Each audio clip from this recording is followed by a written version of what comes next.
निकले हैं, मस्जिदें बचाने निकले हैं, मदरसे बचाने निकले हैं, मिरास बचाने निकले हैं। चलो।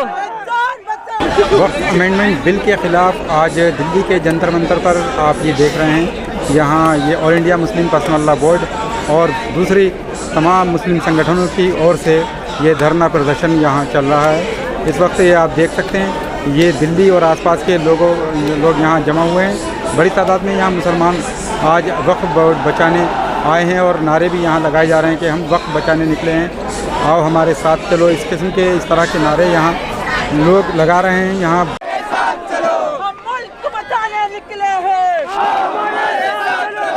मस्जिदें बचाने निकले हैं, मदरसे बचाने निकले हैं, मिरास बचाने निकले हैं। चलो।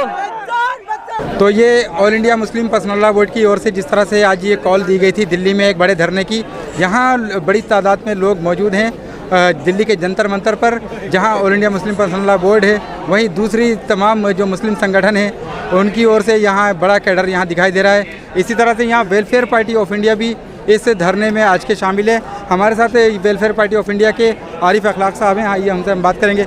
आरिफ भाई, क्या कहेंगे आज किन मांगों को लेकर? आज देखिए, आज जंतर मंतर पर बहुत सारी तंजीमें All India Muslim Personal Law Board के बैनर पर इकट्ठा हुई हैं और सबकी मुश्तरका डिमांड है कि ये जो बिल पेश होने वाला है पार्लियामेंट के अंदर, जिसको कैबिनेट ने मंजूरी दे दी है, इसको रिजेक्ट किया जाना चाहिए। हम इसका विरोध करते हैं। इसमें जो संशोधन किए गए हैं वो मुसलमानों की ज़मीनों को हड़पने के मकसद से संशोधन किए गए हैं। सरकार तो कह रही है कि ये जो जिन लोगों ने कब्जा कर लिया उनसे कब्जे निकालेंगे, इसलिए ये अमेंडमेंट बिल लाया जा रहा है। देखिए, सरकार जब भी कोई कानून पार्लियामेंट में लेकर आती है तो स्टेक होल्डर से कभी बात नहीं करती है। सरकार खुद कब्जा किए बैठी है। जब किसानों के लिए कानून लेकर आई पार्लियामेंट के अंदर, तो आप जानते हैं किसानों से बात नहीं की, वो कह रहे हैं कि हम आपकी भलाई के लिए लेकर आ रहे हैं। इसी तरह हमसे ये कहा जा रहा है, तो कम से कम हमको आप ये बताएं सही कि भाई आप इसमें जो अमेंडमेंट कर रहे हैं आप किस तरह से जस्टिफाई करेंगे उसको, कि जब सिखों का अपना बोर्ड है, उनके अंदर दूसरी कम्युनिटी के लोग नहीं हैं और दूसरे जो सोशल ग्रुप हैं उनके भी अपनी प्रॉपर्टीज़ हैं, मंदिर हैं, मठ है, गुरुद्वारे हैं, चर्च हैं,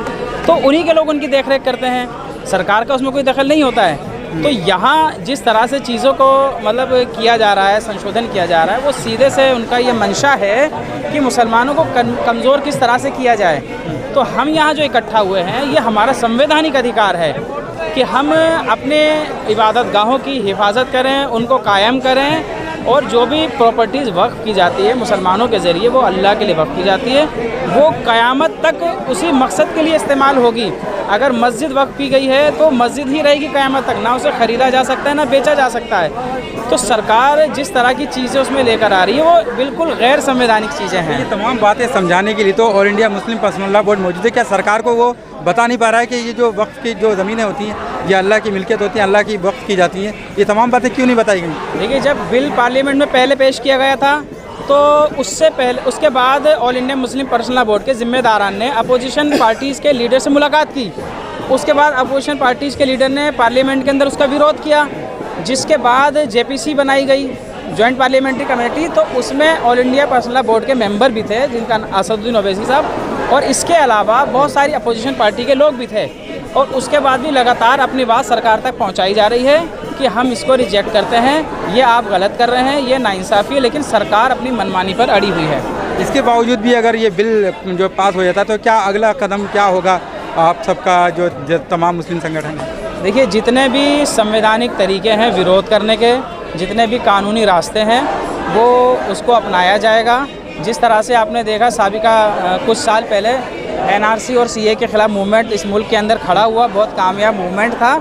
इसी तरह से अगर सरकार इसको वापस नहीं लेती है तो सड़कों पर उतरेंगे, पूरे मुल्क के अंदर इसका विरोध किया जाएगा और धरने पर बैठेंगे इंशाअल्लाह। जी, तो ये थे यहाँ जो आरिफ अखलाक जो बता रहे थे कि ये जो आज ये धरना प्रदर्शन किया जा रहा है ये वक्फ बोर्ड को बचाने के लिए है, और इन्होंने बताया कि जितने भी अब आगे तरीके होंगे वक्फ बोर्ड को बचाने के लिए वो तमाम तरीक़े जो संवैधानिक तरीके हैं वो अपनाए जाएंगे और वक्फ बोर्ड जो के ख़िलाफ़ जो कानून बन रहा है वो बनने नहीं दिया जाएगा। बहरहाल अब देखना होगा कि आगे ये किस तरह के यहाँ कदम उठाया जाता है।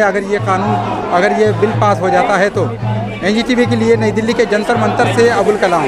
NGTV, the voice of common people।